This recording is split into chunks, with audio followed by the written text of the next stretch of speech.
News 12 Sports.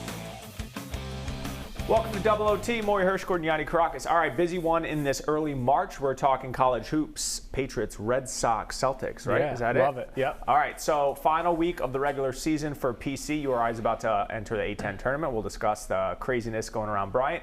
Let's start with the Friars. We heard from Ed Cooley today. They have St. John's Wednesday, Villanova Saturday. And then likely they need 4 games in the Big East tournament, unless they squeeze into that top 5, 11 teams now in the Big East, but it looks like they'll probably have to play 4 games.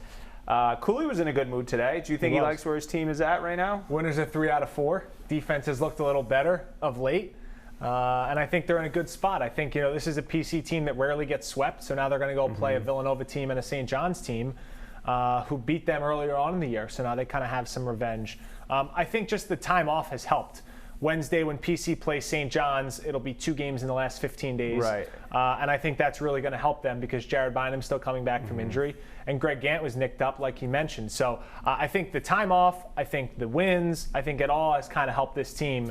And they're going to have to make a strong push here, or else they're going to be looking at the NIT, and that might even be close now that it's down to 16 teams. Yeah, now there's 16 teams, and Cooley said today he would play in the NIT. They played 2 years ago against, was it Bama?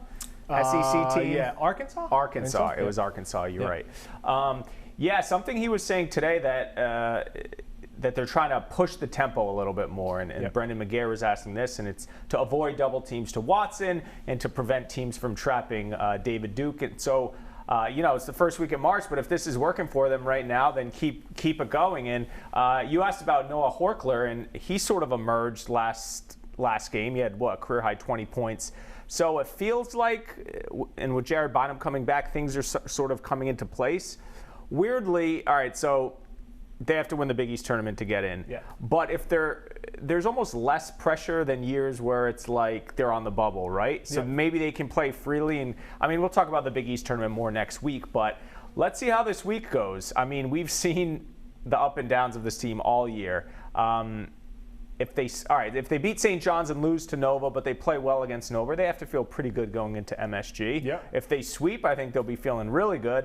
And if they go 0 for 2, they probably won't feel all that good going into Madison Square Garden, but at the end of the day, they'll still have to win 4 games. So more than anything right now, I think it's about how they're playing more than the wins and losses for these last 2. Because unless they squeeze into the top 5, they're going to have to win 4 games anyway. No doubt. It's just something to feel confident in. And I think the Horchler thing that you mentioned was spot on, because you know what you're going to get out of David Duke and Nate Watson. And if Horchler, who's been averaging 13 points, 9 rebounds the last 5 games in Jimmy Nichols' absence, if he can really be that third scorer, then it alleviates even more, pressure that was put on A.J. Reeves' shoulders. He's kind of been Jekyll and Hyde.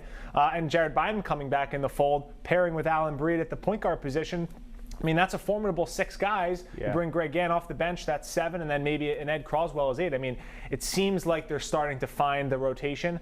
And it's a tough transition during a COVID year. Right. A guy like Noah Horchler, who's been at the college ranks for a few years, played well at North Florida, but there's an adjustment period, And even though Providence hasn't been on COVID pause, it still takes time. And now that they're in game 20, he's starting to kind of feel his way around, and he's a bigger guy, and he's sort of finding out spots on the court that he can contribute in. So he's going to be an important piece at the Big East tournament. PC one of 2 or 3 Big East teams not to go into pause? I think Ed said today, I think just them and Creighton. Yeah. All right, so Rhodey, it feels like all of a sudden with the A10 tournament moved up, it was sort of rushed. Their final game against St. Joe's was canceled, so URI plays Thursday against Dayton, 7-10. And then if they win, they play VCU in their own building. I don't know what the fan situation is. Are there going to be fans there? I think there are going to be some fans. I saw Mariah Mitchell, which is the Mitchell twins' mom's, tweeting that she's going to be there in attendance. So I don't know if it's limited. Yeah, it's probably like 2 just per parents. Players or whatever. Yeah. I think initially the A10 was saying they don't want teams, Richmond and VCU, to play in their own building, but whatever, that's going to be the case. Right. So URI and Dayton, that was an awesome game a couple weeks ago. Senior night, URI wins in double overtime. They get the Flyers again. For a 3rd time, and then if they win, they play VCU. So that's sort of what at stake. URI has lost 6 of 7. As we tape this, 3 o'clock. URI, we haven't heard from David Cox. We'll hear from him later today. So where do we go from here? Are they 1 and done, 2 and done? It's a tall task. It is. because they'll have to win 4 games. You think it's doable? So a couple things. One, that championship Sunday is now on the 14th, right, which helps. So now URI only has to win 3 and 3. And then you have a week off. Then you have a week off. So that's much easier than 4 and 4. 2, what's the status of Jeremy Shepard going to be? If he's out, I think this team's one and done. Yeah. It sounds like he might try to give it a go. But we'll see. Like you said, we'll talk to David Cox in a couple hours and get a better understanding. 3, good for URI is they're in the easier side of the bracket. The other side of the bracket is the 1 seed in St. Bonaventure, the 8 seed in Richmond, who was supposed to be a top 4 team and a preseason pick, lost to St. Joe's. They're now on that side. And St. Louis, who might have a really good chance, who's the 4 seed, who's an NCAA tournament bubble team right now. So when you look at it, the 2 seed in VCU, URI split against. The 3 seed Davidson, URI had a chance to beat them this year. Dayton, you've split against. So those teams that are sort of in your path, you have a chance to make a run. It's hard. I mean, Dayton has looked really good at times. They went on the road to beat St. Louis. They wrapped up the regular season, beat St. Bonaventure on the road. Then they went to Fordham and lost earlier this year. Went to LaSalle and lost. You don't know what Dayton team you're going to get. Right. We also don't know what URI team we're going to get. Right now, I think it's just going to be a good game. I could see this URI team winning a couple. VCU's best player, who potentially could be the player of the year, in Bones Highland, he's out. Right. Might not play. He's day-to-day. So if URI plays well, they have Jeremy Shepard, then they catch Dayton and VCU on a bad day. Boom, perfect. You can win 2. Then you're in a semifinal. But if Jeremy Shepard's not in the mix, or you catch a good Dayton team who's shown that they can be among some of the top teams in the conference, then you could be one and done. Yeah, there's a lot of big ifs there, a lot of dominoes to fall. Yep. And as you mentioned, Jeremy Shepard's a big thing, and especially because of Fats Russell's injuries. If this was 100% Fats Russell and you could say, all right, put URI on my back and I'll take you to Richmond, we've seen him take over a series of games and tournaments before. He's just not healthy enough to do that right now. So where are they without Shepard? How are they getting enough points to score, offensively? So I think that'll be the struggle. But as you said, there is a path.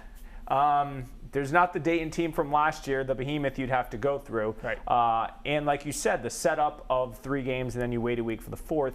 That's good news. I just don't know I don't know what their headspace is right now. They've lost 6 of 7. It's been a tough year.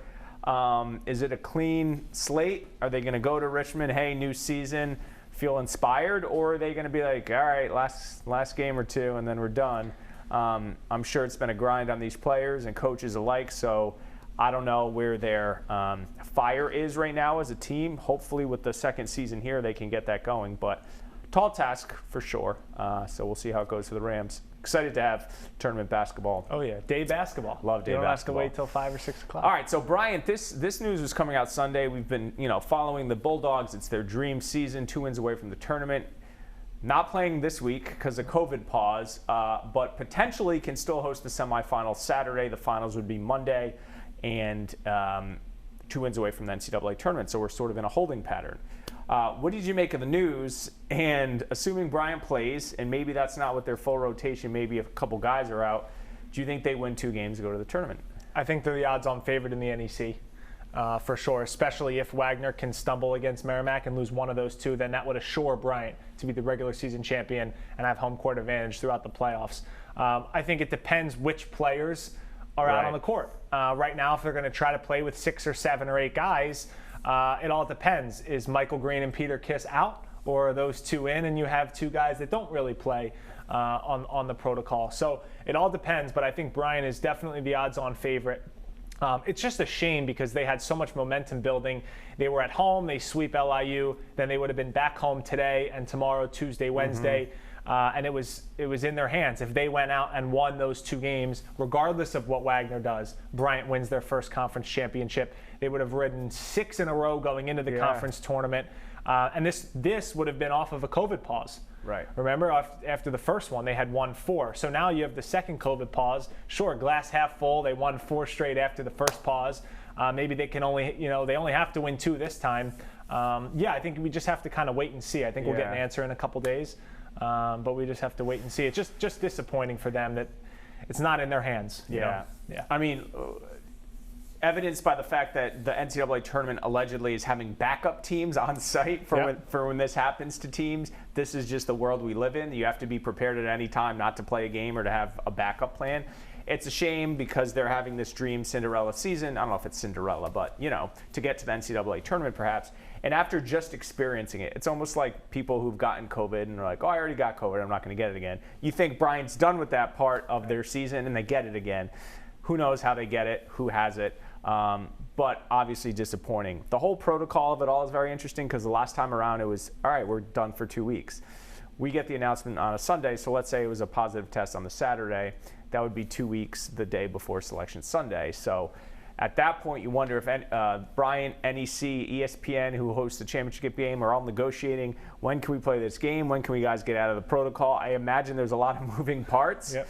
And I'm sure that NEC wants their potential regular season champion to be able to fight for the tournament championship, but then the other schools are probably saying, hey, we shouldn't have to wait this long, or we shouldn't have to be screwed over by Bryant's negligence or whatever. So a lot of different things at stake, but hoping they'll be able to at least see it through. Because at the end of the day, I think teams in the league will tell you that we want to beat the other teams. We don't want it to be handed to us. So.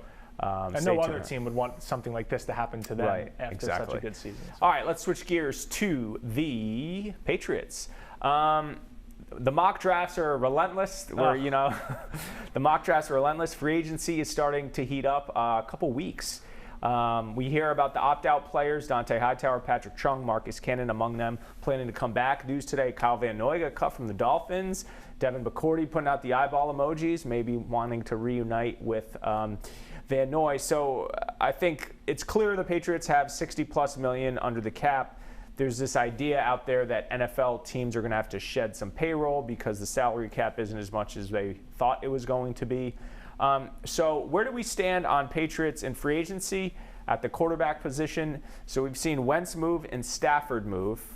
Still no movement on Deshaun Watson.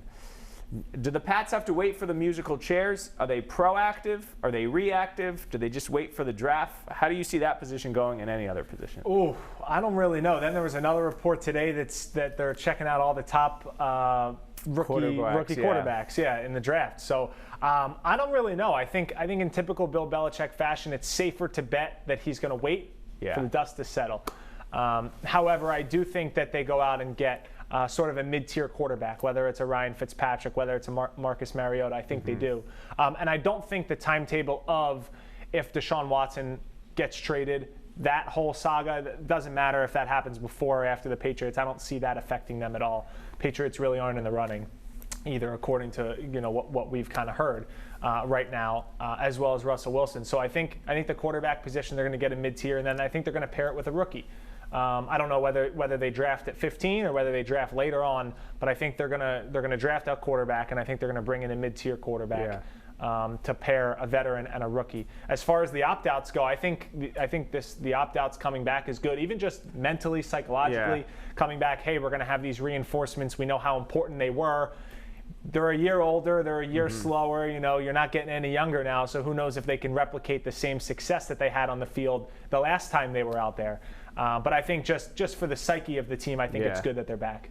So something interesting with the opt-outs I'll get to first. Does Bill bring Hightower back at $12 million, or does he have to renegotiate that and, hey, we want you back, but not at that price? Chung, now that Kyle Duggar has sort of filled in that role at safety, similarly, what's the status of Chung's contract? For the record, I want both of them back. They had no linebackers that played well last year. Nope. In fact, they had so many DBs. At some point, it was like 7 DBs, 4 linemen. Yep. there were no linebackers. You guys have guys like Adrian Phillips crashing the box because you don't have traditional linebackers. So Hightower's presence was missed sorely. I want him back. I want Chung back. Cannon, with the way Heron played, I don't know. I forget what Cannon's making, $8 million maybe. I don't know if you need to bring Cannon back. So in some respects, forcing those young guys into roles last year was able to have you evaluate some things, which is a good thing. For the quarterback position, I've come to the conclusion I want Jimmy G coming back. But for that to happen, he needs to be pried loose from the Niners. It's no secret they don't love him. He's not dependable. The guy has missed so many games since signing there and dating back to when he filled in for Tom Brady. So he is not a dependable player. I guess for some reason when I think him coming back to New England, I just magically think he won't get hurt, even though that's stupid. But the Niners will need a better plan at quarterback, so they're sort of waiting on that. But I agree. I think they're going to do draft someone and get someone in free agency, older guy. I want Fitzpatrick. I think he showed last year with the Dolphins. He's savvy enough and smart enough to make you contend. I think he turns it over way too much, but he's a good locker room guy. He's good enough that he's sort of that placeholder like he was for Tua Tagovailoa. Mariota, I don't mind, sure. I think he's going to cost you more money. So at the end of the day, if you think you're drafting the next guy, maybe you go someone more in the bargain basement situation with Fitzpatrick. And then as for Mac Jones, I keep going back and forth on this. People say, all right, he's accurate. Who gave the Tom Brady comparison the other day? Mel Kiper. And not to say he's going to be Tom Brady. He quickly said he's not going to be Tom Brady, but all the Brady characteristics. Not mobile, but slides and maneuvers in the pocket well. You know, solid arm, good decision-making, accurate. Grasps the system. He said at the Senior Bowl, like he was in and out of the huddle like that, learning whatever offense they were installing down there. So it's interesting because the Patriots are at this fork in the road of like, what's our offense? Are we the offense that Tom Brady was for 20 years? We did this Cam Newton experiment. Do we want someone more mobile? And it feels like Mac Jones is more of a throwback pocket passer. If he's there at 15, I think if they like him enough, I'm okay with them taking him. The stats, Maury, historically, is it's really hard to find good quarterbacks outside of the first round. Obviously, Brady, Russell Wilson, Dak Prescott are the exceptions, but it's not. The percentages aren't great. Right. I don't mind them taking him. Now, they have so many needs. You can think, all right, they need a D lineman, they need a receiver, they need whatever. But if they like Mac Jones enough at 15, sure. Because who's gone by then? Lawrence, Lance, Fields. Yeah, Wilson, Zach Wilson. So if Mac's the fifth quarterback there, but that'll be exciting. And then obviously we'll talk about this more in the coming weeks. But receiver, pass rusher, linebacker, tight end. Yeah. And Pitts from Florida all of a sudden is like top 10. People are saying that. Yeah. Yep. And the Freiermuth guy from Penn State. There's a lot of good tight ends. Yeah. Really good tight ends. So which is crazy because they spent 2 third-round picks last year. On a historically bad tight end class, right? Wasn't it bad last year? I think so. All right, so a lot to monitor with the Patriots. And all of this with Cam Newton, you know, saying how much he loves Bill, how dope Bill is on that podcast. God, I do not. And now there's sort of this narrative. It's funny how there's this narrative that Cam wasn't that bad last year that's starting to come around from a lot of national people. And I just say, just watch the game. He had no weapons, sure, but just watch. There was screen passes, Maury, that you and I could have connected on. So don't tell me Cam wasn't bad last year. Well, I'm in the Cam Newton camp. I know you're a Cam Newton apologist. I do not. For the record, I do not want Cam Newton back here. I want him back. All right, last one or two. We'll zoom through these here. Red Sox. All right, playing the Rays today. Spring training underway. Just good to have baseball back. What is early? What is the outlook on this team that was dead last year? Has Alex Cora back? Yep. Healthier in some respects. Erod's back in the mix. Sale's still out. What do you think about the Sox? There is buzz around this team, and that doesn't happen often when teams finish in last place in the division. You think that's just because they're back, or do you think people are optimistic? I think it's because Alex Cora's back in the fold. Yeah. I think he's back in the fold. We know what he brought in 2018, which was a World Series championship. The way he connects with players, the way he manages the game, and the way he blends old school baseball versus new analytics. He's not a numbers crunchy guy, but he's also doesn't ignore them. He uses them and he blends them really well. And I think just with his charisma, when you listen to him talk, he's always got a smile on his face. It seems like he's not taking this for granted, this second opportunity to manage the Red Sox. So I think just that all together, there's a little bit of a buzz. People want to watch the Red Sox. If you have YouTube TV, you might not be able to. But I just think that, there's a buzz. And that doesn't really happen with teams that finish in last place with the season that they had last year. Yeah, I think compared to when they started last year, Alex Cora certainly gives them more juice than poor Ron Reineke, who was put in an impossible position as an interim manager last year. So you just feel more comfortable with Alex Cora driving the car, so to speak. Yep. Like, you ever been in a car and someone's driving and they're a lunatic?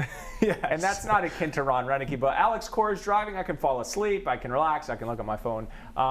As for the talent, I think pitching obviously is going to be the biggest issue, starting pitching. Hopefully Erod's good. I feel like we all want Nathan Eovaldi to be an ace, and he's just not. No. He's a 3 or a 4, and he throws gas. He was throwing 99. So if he can be a 3, legitimate 3, fine. Hope Erod's good. Garrett Richards didn't look good yesterday. Nope. I don't know what he's going to look like this year. And then the back end of the rotation, pretty up in the air at this. Martin Perez was not good last year. So the starting pitching's bad. I think the offense is going to be good. Devers, Bogarts, Vasquez. I like Verdugo. I think Kike Hernandez could be pretty good. Who's the other guy they got? JD Martinez is still out obviously there. JD. I mean, JD pretty much admitted that he was, after spring training and COVID hit, he just gave up on the year. Yeah. Christian Vasquez has shown that he can be a reliable bat. So Yes. they have pieces. So I think they'll score some runs, especially at Fenway. I don't think they'll make the playoffs.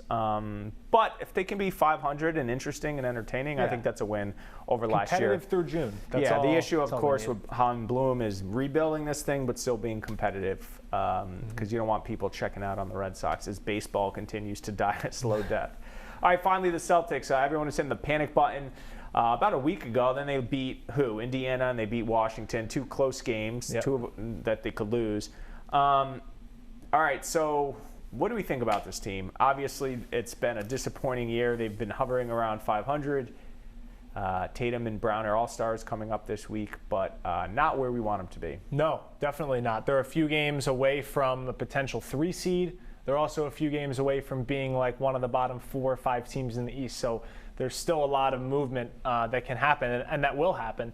I think you have to finish off these first 2 games, the last 2 games before the All-Star break well. Clippers are tough, but the Celtics have always played up to the Clippers standards. And then I'm forgetting the team now as we hop on there, who they have. But then right after the All-Star break, they play the Nets. They have a couple other tough teams out of the West. So with a week off, I think it's important that they win a game or 2 here, feel strong, be at least 500. Mentally, you're in a good spot. Hopefully, you get Marcus Smart back. But if you drop these 2, sure, you pulled out a couple good wins the last couple weeks, but I'm just not high on this team right now. Yeah. The leadership isn't great between Jaylen Brown and Jason Tatum. I don't think that's in their DNA. Yeah. To be that alpha dog like Marcus Smart. Kemba Walker continues to play well, but I'm sure he's battling through injury, can't play on back-to-back nights. A lot of moving pieces right now. And then do they finally make a move? It's like every trade deadline, it's like, are the Celtics going to make a move? And then they kind of just stay pat. And then they get to an Eastern Conference semifinal, Eastern Conference final, and then they end up losing. So I think of all the years, they shouldn't make a move this year. Should not. But do you they don't just think they're because close their feet enough? are to the fire? No. You don't think they're close enough? They're not. And Wick Grossbeck, the owner, pretty much said they're not going to use the the mid-level veteran exception thing. Probably until next year. Yeah, I think it's great that Tatum and Brown are having such individual success, and they've been great. And Tatum showed some great chutzpah down the stretch the other night with some tough baskets down the lane. But like you said, with the absence of Smart, it doesn't feel like there's anyone that can grab the jersey of their teammate and be like, let's go. So those guys, while still young, aren't showing maybe the leadership. And there's a little bit of ball stoppage and one-on-one ISO play that sort of goes away from so many years with Brad Stevens. I thought the Celtics played unselfish basketball, sort of overachieved, dating back even to the Isaiah Thomas years. And it just feels like that's not the case. Their defense isn't what it used to be.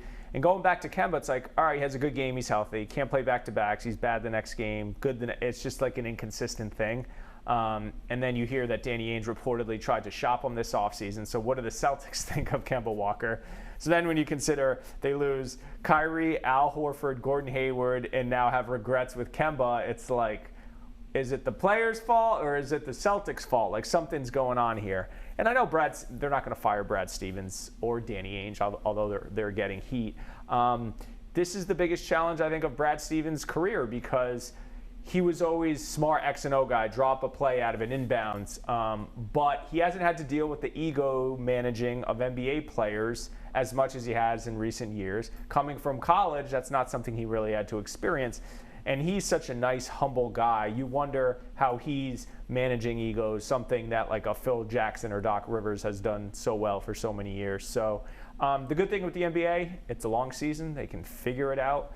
I wouldn't say it's like hockey. Once you get into the tournament, anyone can win it. But you're seeing Miami struggle. You saw a year in which Milwaukee last year, the year before, won 68 games and got booted early. So I don't know. I think you can win the East as a 3, 4, or 5 seed nowadays.